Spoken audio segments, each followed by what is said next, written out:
the rest of you guys again. Good afternoon, sir. All right, good. Glad to hear that.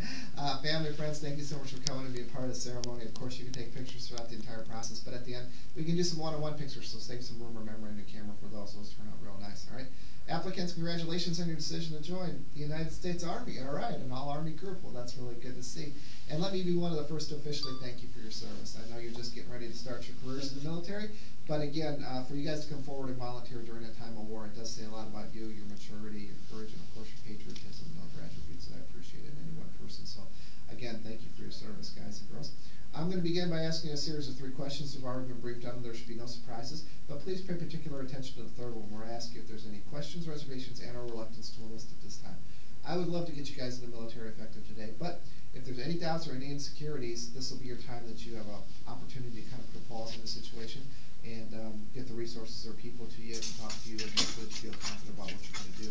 Because like I had said, you are going forward during the time of war, and there's a great likelihood that shortly after you guys finish your AIT that you guys could be deployed in harm's way.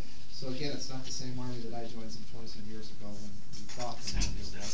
You guys are going forward in a war. So again, I'm not saying bad things will happen to you. I'm not saying good things will happen to you, but I do believe that there's probably a lot more weighing on your minds when you join today than there was when I joined. So if you need help or if you need anything answered, when I ask these 3 questions and the third one gets finished, if it occurs to simply take a step back, please continue the swearing ceremony at that time, and afterwards we'll deal with it in the afternoon. Okay? After I ask these 3 questions, we'll roll right into the oath of enlistment. It's going to start off with I state your full name. Go ahead and say all at the one time when we started. Say I and then your full name, okay? Then after that, you'll repeat the next 4 lines. After the 4th line, which would be the Constitution of the United States, my hand will be up like this, and I'll motion you guys join in the guard, and I will say, and the state of Indiana, you two alone. Are you a guard as well? Yes. I can't tell. Yes? Yes, sir. Okay. Then you two alone will reply, and the state of Indiana, okay? After that line, then we'll all be at a combined oath to the bottom 2/3 where I'll say the orders of the President of the United States. At that time, I'll motion you one more time, and I'll say, and the Governor of Indiana. You guys alone will reply, and the Governor of Indiana. And that's you, sir. That's a guard shirt you got on, huh? Yeah, it's a free shirt, you know, it's kind of cool. Okay, and then after that, then we'll all be on the same oath till we finish up with So Help Me God, all right? Then we'll end that up, and we'll go back over to the classroom and go over your contract, a bit of paperwork, code of conduct, VA stuff, and then we'll send you back down to recruiters' offices. There you go over paperwork, and hopefully be released in the next 10 to 15 minutes. You guys go home, tell everyone at the Thanksgiving table that you joined the military. Hopefully it will be a surprise to them, and hopefully they'll be glad that you joined the Army, and not another branch of the service, okay? Okay, well, let's get started, everybody. Have you been briefed on and do you understand the DoD separation policy and restrictions on personal conduct in the Armed Forces? Yes, sir. Good. Have you been briefed on and do you understand UCMJ Articles 83, 85, and 86? Yes, sir. Excellent. And finally, and most importantly, does anyone here have any questions, reservations, and or reluctance to enlist at this time? No, sir. Outstanding. Then raise your right hand and repeat after me.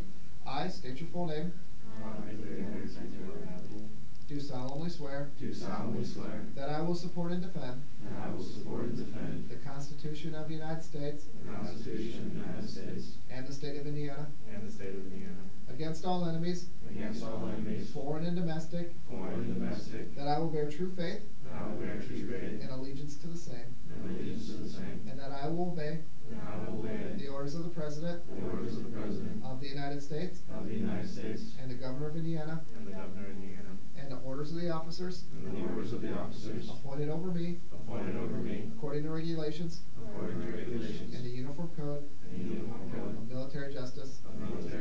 So help me God. All right, lower your arms and congratulations. Welcome to the United States Army. In the Army, when we say something is good or we just want to agree to something, we say hooah. So again, I want to hear you guys say a loud and strong hooah on a count of 3. 1, 2, 3. Hooah! Very good. Last time it took the group 3 times to get it right. This time, not that they were saying it wrong, they just like, hooah. You know, it's good that you guys stay motivated and excited about what you've done. Again, you're going to see and experience things that most other people will have no idea what you're talking about, but those in the military will, so it's very cool, all right? And remember, stay motivated throughout your training. It's going to be fun, it's a good time, and it's only about 8 weeks of misery, and so think of it like that. It's 8 weeks you'll never get to do again. So, all right, go ahead and execute a right face, and file from the right, column right, march. So, yeah, go ahead. All right, good job, guys.